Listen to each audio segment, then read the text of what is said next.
Welcome everybody to our Love Biz Training and Development Workshop.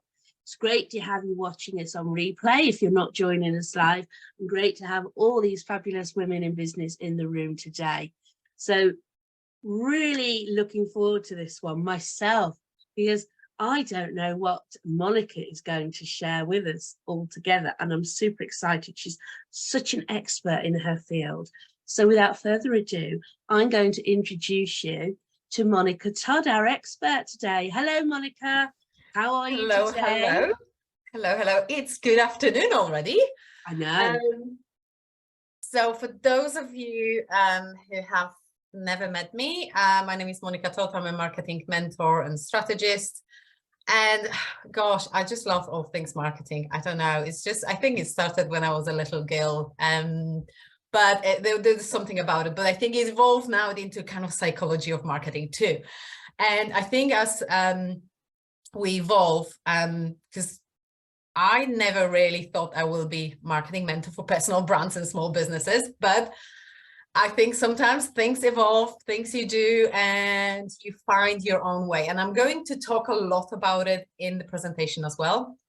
Now, in terms of the action plan for this workshop, what I would like to do is to go through the presentation first. Now, if you feel like you'll have any questions, just note them down so that after I finish presentation, I'll try to do as brief as possible. I know I can waffle as well because it's my topic and I love it, but I'll aim to kind of 30-35 minutes so that we have plenty of time for any questions. Now, and also if you feel like you want to note down things, don't worry about it. If you want a copy of a presentation in a PDF, just message me and I will send it to you, or there will be my email at the end. You can just email me if you want a PDF of that presentation, because obviously don't want to post it in the Love Biz group. I want those who watch the workshop actually get it. So if you want a PDF, because there is some templates there. Oh, that's brilliant. Thanks, Monika. And shall we get people to put questions in as they go along, but we'll answer them at the end. Yeah. So we've got them in the chat box and I can help with that. Would that be okay? That's fine. Monika has got such a fascinating background and story, and I was lucky enough to be at an event in Sheffield when Monika was our business showcase. Oh my gosh, you have such a story, and I know you won't have time to share it, but all I can say is the power of the one-to-one is incredible. Go and find out about Monika and get to know her. She's just a great lady. So over to you, Monika. I am now muting myself. Okay, I am going to share my screen, and hopefully not going to kill you by the PowerPoint. It's actually Canva presentation, not the PowerPoint. Who's using I don't know. I can't remember last time I used PowerPoint.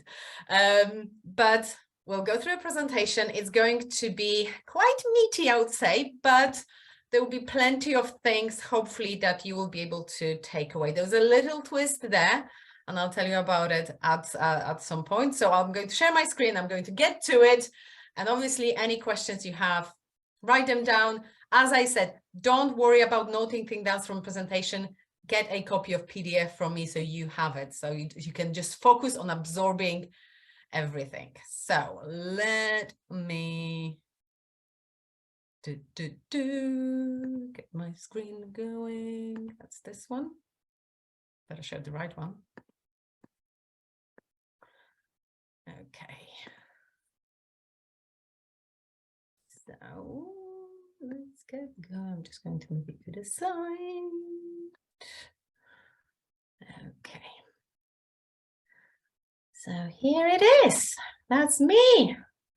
And we're going to, this presentation is focusing on obviously digital marketing more, but a lot of things can be implemented everywhere else. But it's about you getting visible. Getting visible starts with getting noticed, getting known, and then getting booked, obviously. So I'll share the plan kind of a little bit at the end, but I want to share something that I think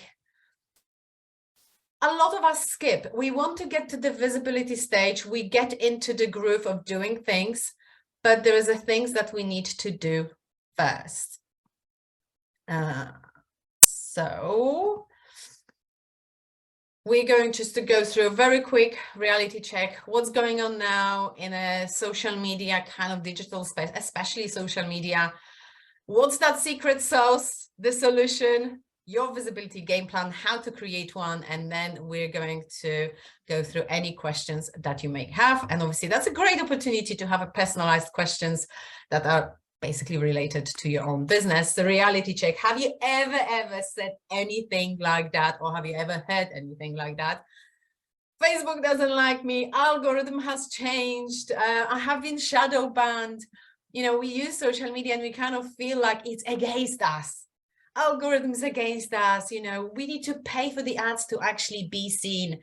And, you know, I think at some point, I also a few years ago said those things before I understood the rules of the game and how it works. I love to call it a game because I don't know, it just have a little bit of a less formal word to it.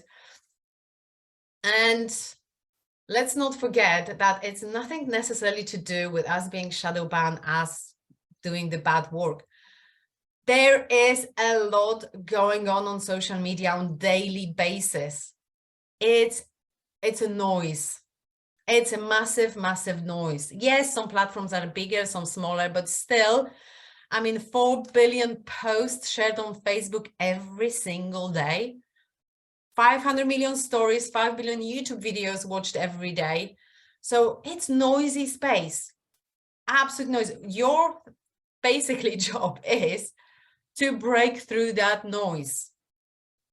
So you probably said that, yeah, I know, but how am I going to do that? So we're obviously looking for that secret sauce. And, you know, is it the strategy that maybe our strategy is not structured enough? Is it the specific tricks and hacks that we need to use on specific platform? Maybe those trending audios we need to use for reels to get higher reach, consistency, posting 5-10 times a day, and beautiful grid on Instagram, live video, or short form videos, TikToks, reels. Is that a secret sauce? Now, the thing is, I could say probably each of those has some importance to it. Absolutely. Strategy. Yes, it's good to have that plan, that game plan of, is it like, which platforms am I using? What's my frequency? Understanding some tricks and hacks when it comes to certain platform, especially those new platforms that popping up, or when they pop with new feature. Yes, of course, it's good to know that stuff. Consistency, yeah, of course, you know, having a bit of a sprint, posting a little bit more to get the momentum, yeah, that may play some role too. But none of this is going to work unless there is one key thing that you're going to unlock, discover, and share with the world. And it is your unique edge. This is something about you, your business, your personal brand, something that is going to help you break through the noise. I can write strategy for my clients and I do that, but unless I squeeze the juice out of them and find that unique edge, it's just going to blend with the crowd. It's just going to blend with those 4 billion posts that are on Facebook. So before I get to the visibility game plan, I'm going first share the path of discovering your own unique edge, because this is not one thing. This is not one specific thing. There is actually a combination of few things that are super key when it comes to your presence on social media in this digital world. So I'm going to basically share a few things that and it's a path. It's kind of like start with one, get to another one, and build your own unique edge. It's like get that clarity.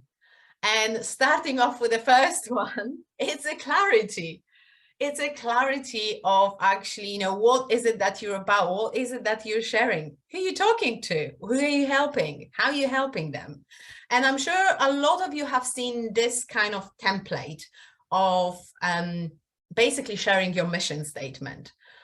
This is foundation, but I'm going to dig a little deeper into this foundation. I'm going to show you 2 other things that will even elevate your brand and your business even further. So this is the foundation.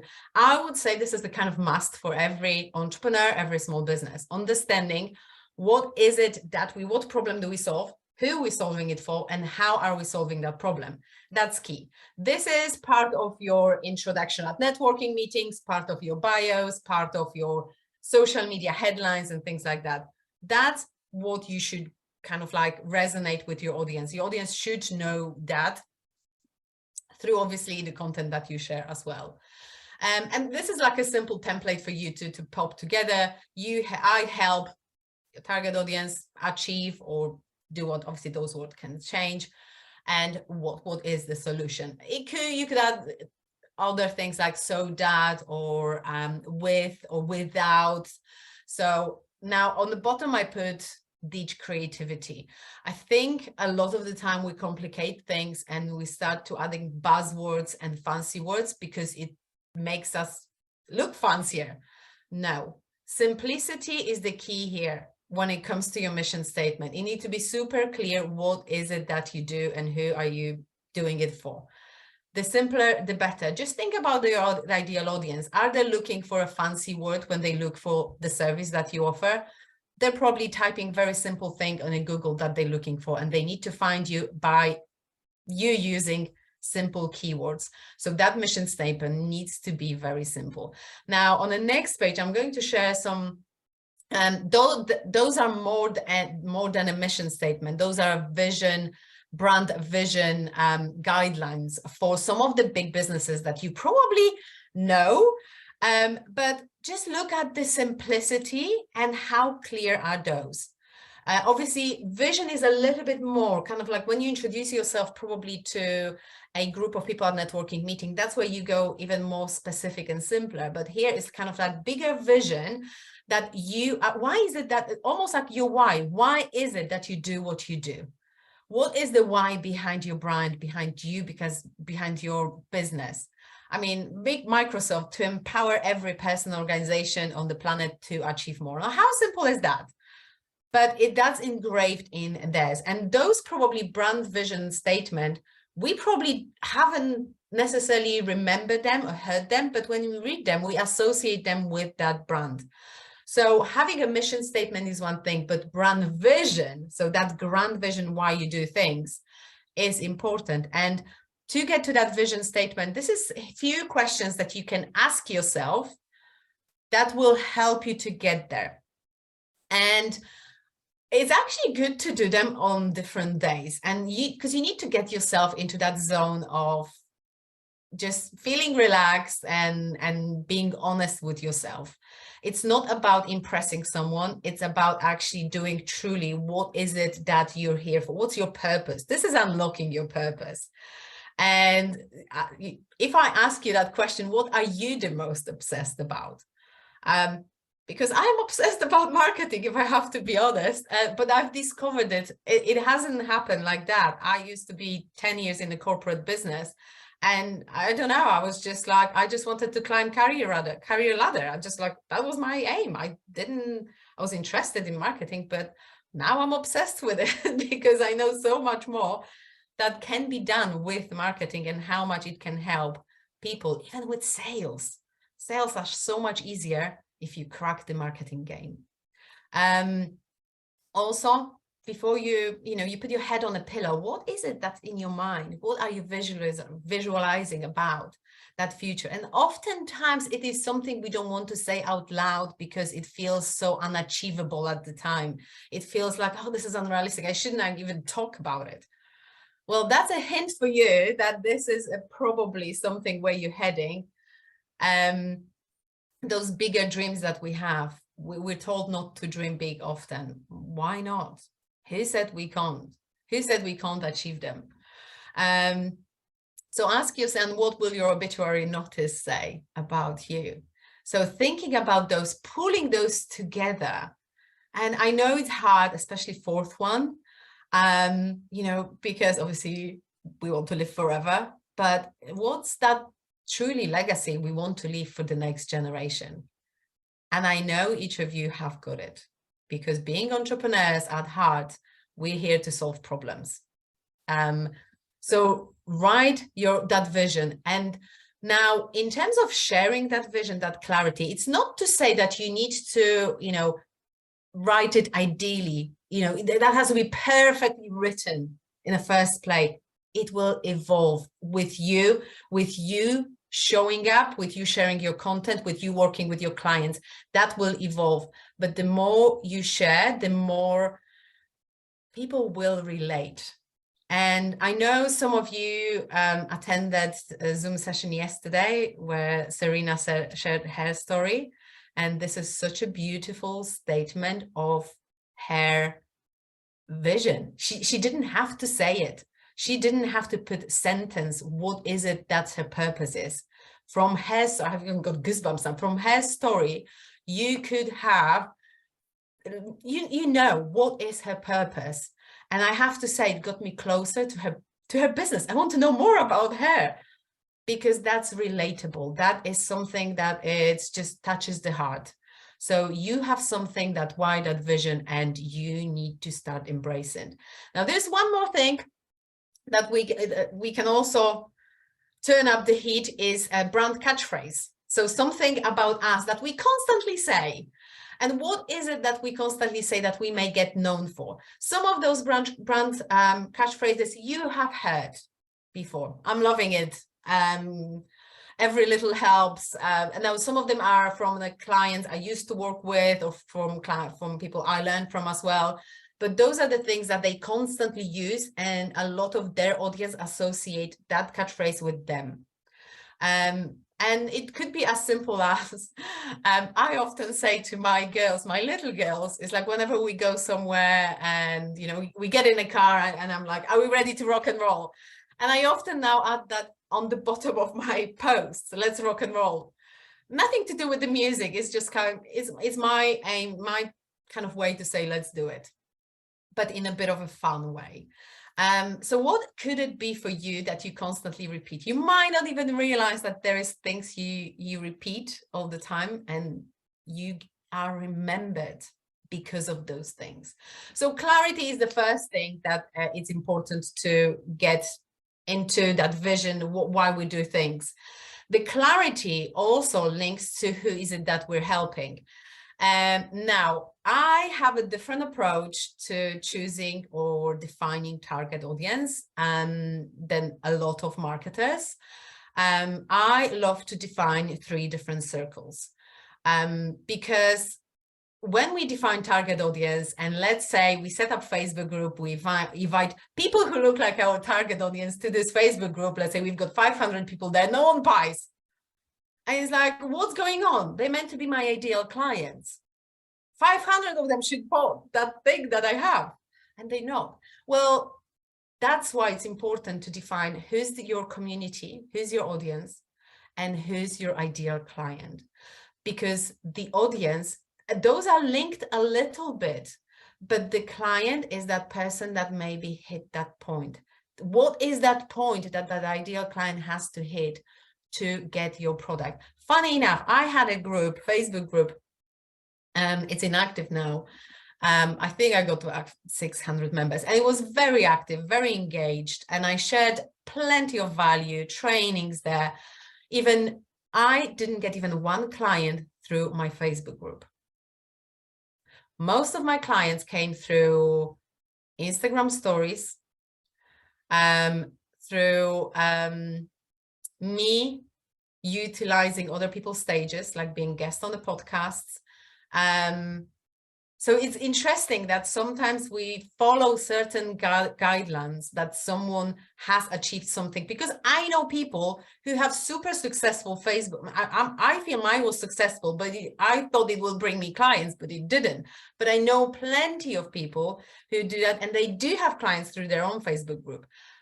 But that is why I strongly believe that it's important to get to know you, your values and your strengths, and trying for different things before you pick your own path for that marketing and visibility game plan. Because what works for one person will not work for the other person for different reasons. So that is why identifying the 3 circles within which you need to attract, those are 3 circles you need to attract to you. Your audience, which becomes your community, and some of them will be raving fans. Even though they'll not buy, you need the raving fans on social media too. And those who become leads and then clients, who are they? What are the differences? And what I call Dream 100. Dream 100 is basically, those are slightly different. Those don't necessarily become clients or community. Those become people who you collaborate with, who potentially you utilize. Example is Love Biz Facebook group. Love Biz Facebook group is, let's say, a part of, let's say, Dream 100 strategy, because it has entrepreneurs, small businesses in it, female entrepreneurs. So if that's your potential, but it's the Love Biz that's become that circle, not necessarily people in it, or person who's got a big stages and events that you want to be at. So you would love to collaborate with that person because your service complements theirs. It's getting close to people who has got an audience. Who is that for you within your niche, within your business, and identifying those. Those are as important as attracting your audience and your potential clients. Because those, and usually Dream 100, if you haven't got any audience on social media, if you're just starting with social media, you have no presence, using Dream 100 strategy should be your priority. So utilizing other people's stages. So those are 3 circles. And another clarity is linked to your content. It is easy to just share what we feel at the time we want to share, our beautiful dog or cat that made some funny moves and things like that. I get that, but there are this is about understanding nature of the social media platforms. This is a bit of that's where a little bit of strategy has to be applied. And really what you want to do to simplify things is to identify 3 content buckets within your niche that you're going to share, your unique topics within your niche. If you are, I'll share the example, what I mean by that, but it's often, it can be so confusing.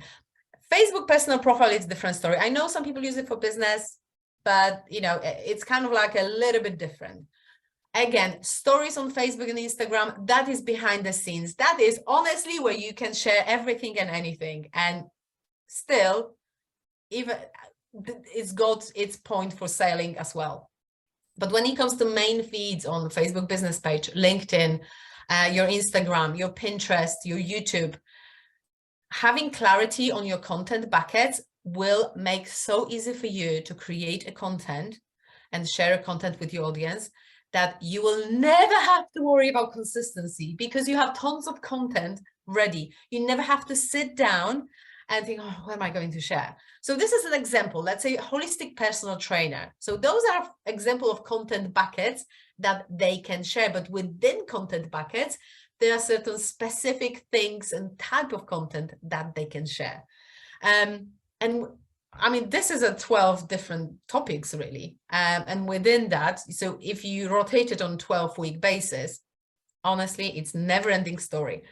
But clarity on your content is key as well. When someone decides to follow you, especially if someone seen your reel, they will go to your profile and they will see whether that resonates with me. Everything else, that's the rest of the content resonates with you. Oh, this was one-off type of funny reel that I really liked.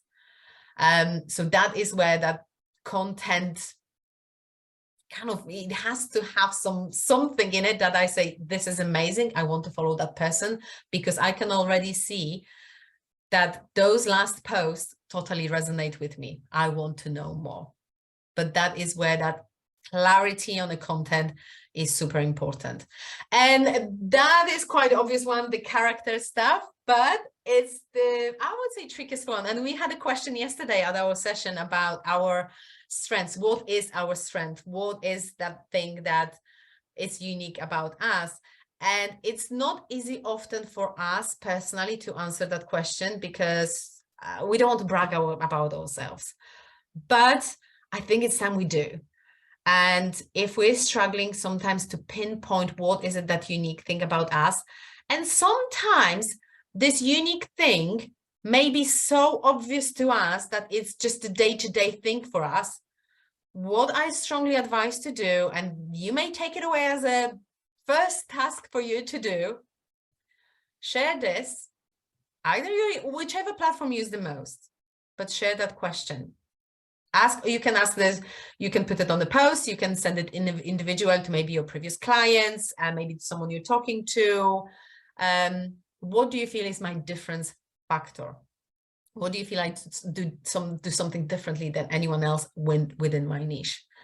You will be surprised with some of the answers, because as I said, some might be obvious to you because it's just, that's what I do.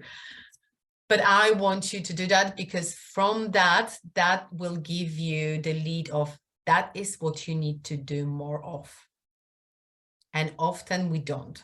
So send it to 10 people, get 10 answers. That's your challenge, for very quick challenge, but that is part of your unique edge.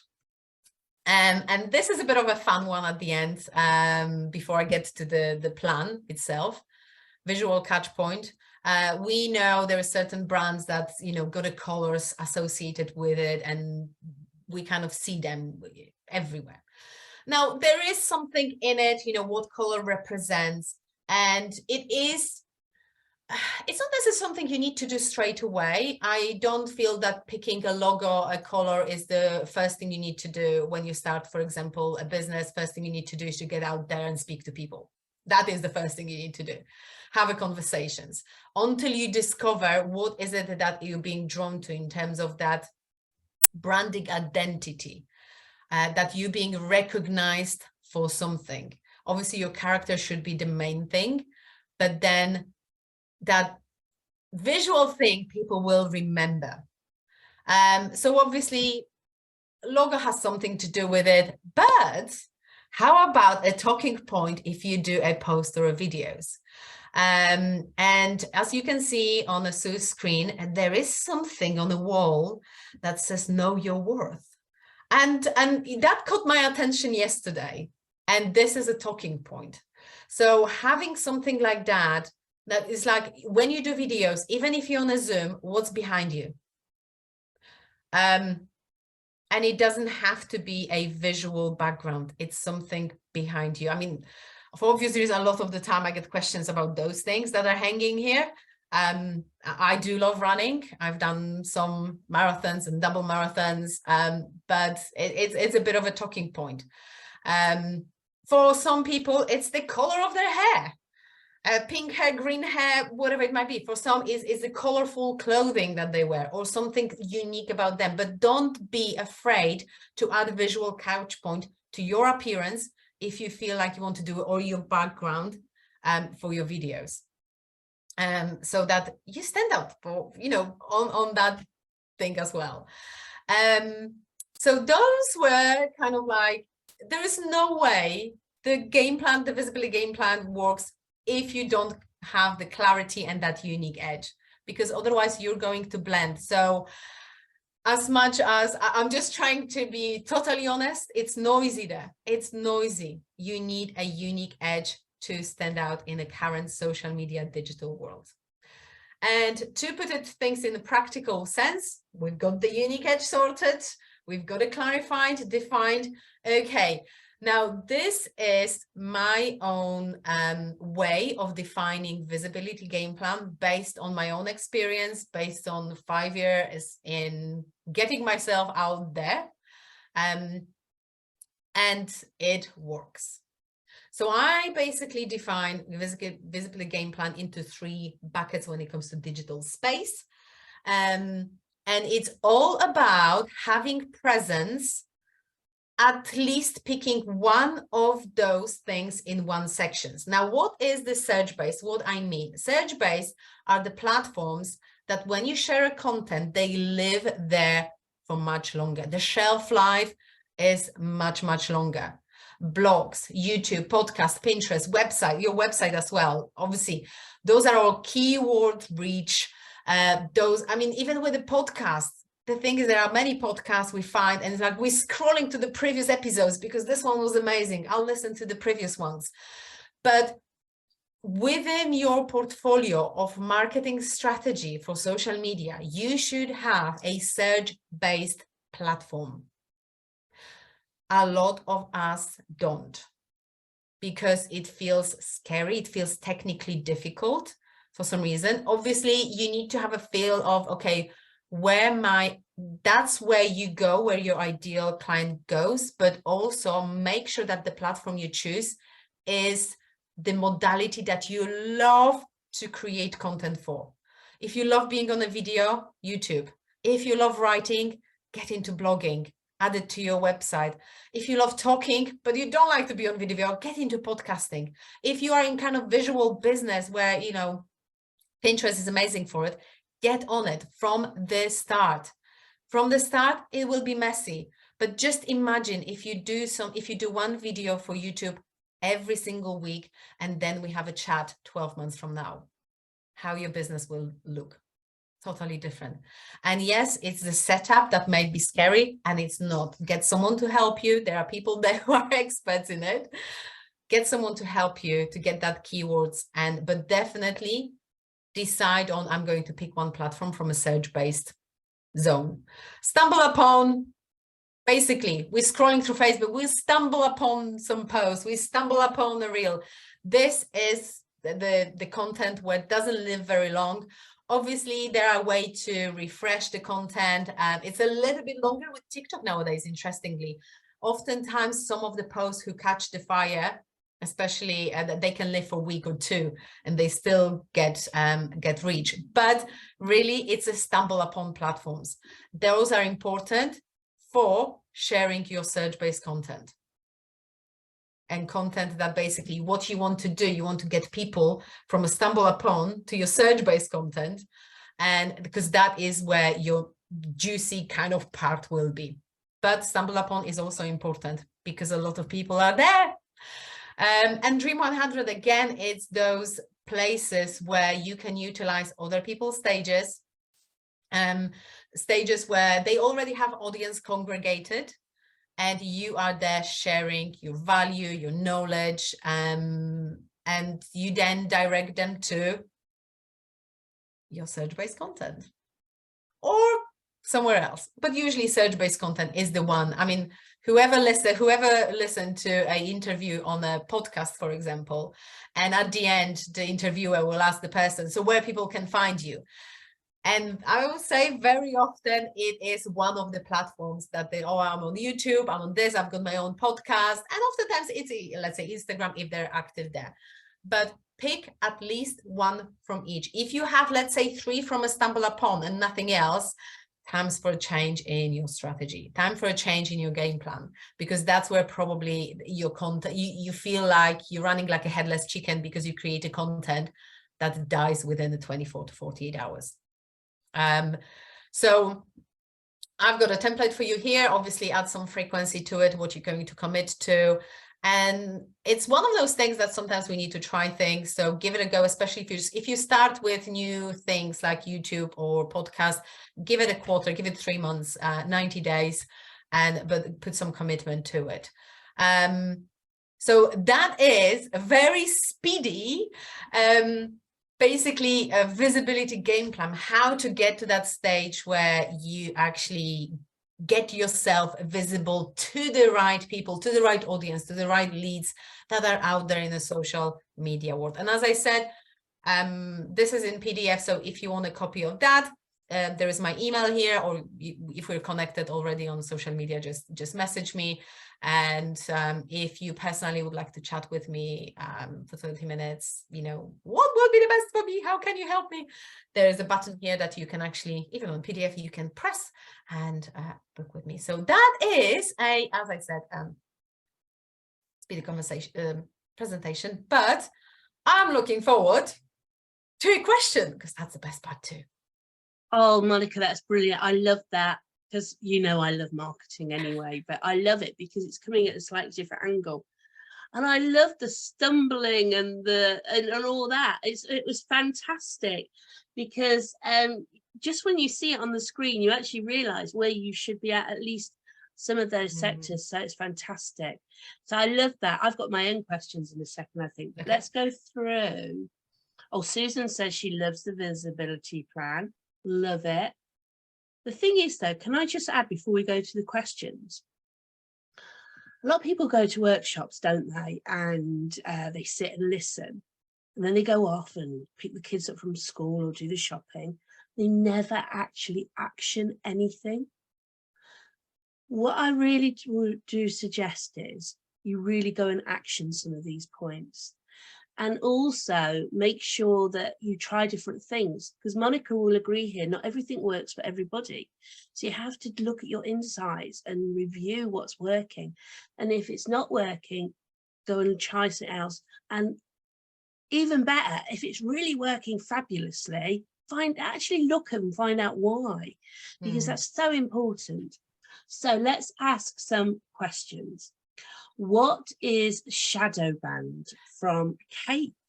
So shadow banned is often like if we post something and we have no engagement, no comment, and we feel like we posted something before that maybe we get basically Facebook say, oh, you've done something wrong, so we're not showing your post to anyone now. It is a thing, shadow banning. It's more called like a Facebook jail sometimes. But the truth is, oftentimes with the massive noise on social media, it's nothing to do with being shadow banned. It's just our content just can't break through the noise. Fantastic. Thank you. What are the stats for LinkedIn? I can't remember them from top of my head, so I don't want to say the numbers, but it's definitely in millions, close to it. Is getting more now. The LinkedIn actually activity I know are on a rise. There's more going on as of last year, really, on LinkedIn, but I don't know the exact numbers. Oh, I've got them somewhere because I got them for something, so I can share that somewhere. Because I was looking at stats the other day of how things have changed. But yeah, it's gone huge, really over lockdown, LinkedIn. And I think what LinkedIn have done is they've brought in some of the best bits from some of the other platforms, and it works really well. And it makes me laugh actually on LinkedIn, Monika, because people go, I know this is a Facebook post. I don't get that, because whatever post you're putting, it might just be something that you have a personal opinion on. Yeah. And that's absolutely fine, isn't it?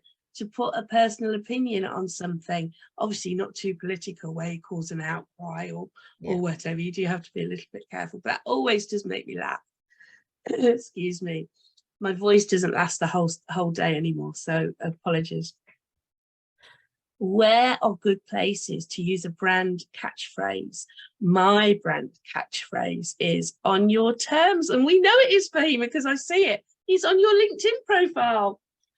That's one of the answers. I mean, visually, we can put them on cover photos, on if we have like a PDF or lead magnet somewhere there. But also, the most powerful way to use catchphrase is with your written and spoken content.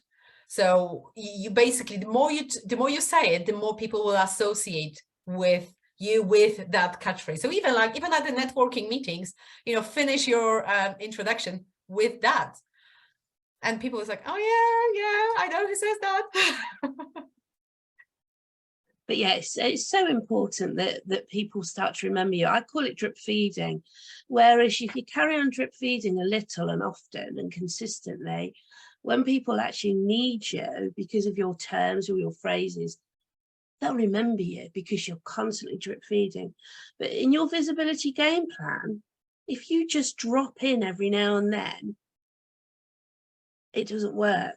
But also, actually, I'll come back to my question, my bit in a minute. Joanne's put about her colour branding, and yeah, grey and purples are beautiful colours at the moment. There's always trends and things, and purple is very holistic as well. So yeah, like those, and you chose them well. And you've put, I often get asked about books behind me. I've thought that, Joanne, when we've had a one-to-one. What are all those books? Yeah. Please share with us. I'm intrigued now. They're not all mine. I have to say that's usually the question I get asked is are they all mine and have I read them all? They're the two questions, but actually it links to my knowledge, it links to my love of learning. So there's so much that I can talk about. So I did sort of toy with putting a blank background behind me, and then thought, no, because I like the fact that people ask about the book. So when you said that, Monica, thank you, that gave me that reinforcement that no, I'm right to just leave them, because it gives me an opportunity to have a conversation with people. Yeah. But yeah, I chose my brand colours before I even knew anything about branding. So when you put that up, I was like, oh, that's really interesting that I picked colours that resonated with me, and obviously there's a reason why. So exactly, we often get drawn to something and not really understanding why, but there is something that draws us to certain colors. And you will see a lot pink and a lot of turquoise on mine, but then I add splash of yellow because I love sunshine, and one of my values is joy, and I associate yellow with joy. But then it's just mine is all often time linked with just energy, with just positive energy. So hence the reason I love bright colors. But it's just, I didn't do, again, like you, that's the colors I like, and that's the colors I get associated with. I think corporate branding and logos is very important, like Monica's just said, to feel comfortable with it, but also to make sure it fits with your business. There's no point having certain colors if it doesn't sit with business. And I know that sounds a little bit sort of old-fashioned these days, but it is true that there are certain colors that don't fit with certain businesses, and also certain colors don't reflect on, they're not the same on different things. So if you go and have a matte printed card and a laminated or shiny card, certain colors are very different, even though the Pantone, the colors are the same. So it's always worth knowing those things. And it's really important you have a corporate logo brand designed professionally, it's not going to be all blurry and things. So it's really important, and not too finicky, like Monica brought up, didn't you, Monica, those logos on there. Actually, the more successful businesses actually have a more cleaner logo. So it's really, really important. It's very simple, but very, very kind of like, yeah, simple to the point. I think, again, we put creative zone got its space. It's not when it comes to the clarity to our audience. Just let's keep it simple, and the simpler, the better. And I think, I can't remember who said that, simplicity scales. And there is something about it. The more simple, so that basically audience doesn't have to think, what is it about? What is she talking about? We just need to get that clarity and simplicity through. Yeah, absolutely. So I think, has anyone got any other questions? Because I've got a couple here, I think, that I've made note of. Please just pop your questions into the chat box. So we've talked about visibility, Monica. So visibility is engagement too, isn't it? It is. Oh, yeah, you see, there is something I need to say about that. Because obviously I was talking about the content and obviously our unique thing, but visibility starts with showing up. Really, it's showing up. And now showing up doesn't only mean I'm going to share a piece of content every day. How about utilizing the places that we are already part of? One of my by 5 favorite places to engage and show myself are Facebook groups. But you need to be very, very specific what Facebook groups you're part of. Because if I ask you now how many groups you're part of on Facebook and how many groups you're actively active in, how many would you say? Shall we get everyone to pop that down in the chat box? Because it'd be really interesting. Yeah. I always at Christmas time have a clear out. Yeah. So I know mine is pretty good at the moment. Oh yeah. Yeah. I think, and I'm doing the audit every kind of like, even every 6 months. Yeah. It's okay to join a group because we feel like, oh, that will be something I'll need. That will be something I'll, but then over time, I've never engaged in it. I'm like, oh, there's nothing going on in that group. So just get yourself out. It's looking actually not too bad at the moment. Debs is 5, Nikki's 4. I thought we would be having some people with like 30. That's not, well, I had some of my clients were like in hundreds because you just join and join and join. Kirsty Core, she's put a thumbs up. I know Kirsty well. hundreds of crafts. Oh my goodness. That's why you get dizzy, and that's not being, but sometimes you need to scale it down, because you will. I would hate to log on to my Facebook account if I was a member of 100 groups, because I think my what's best to do spinning.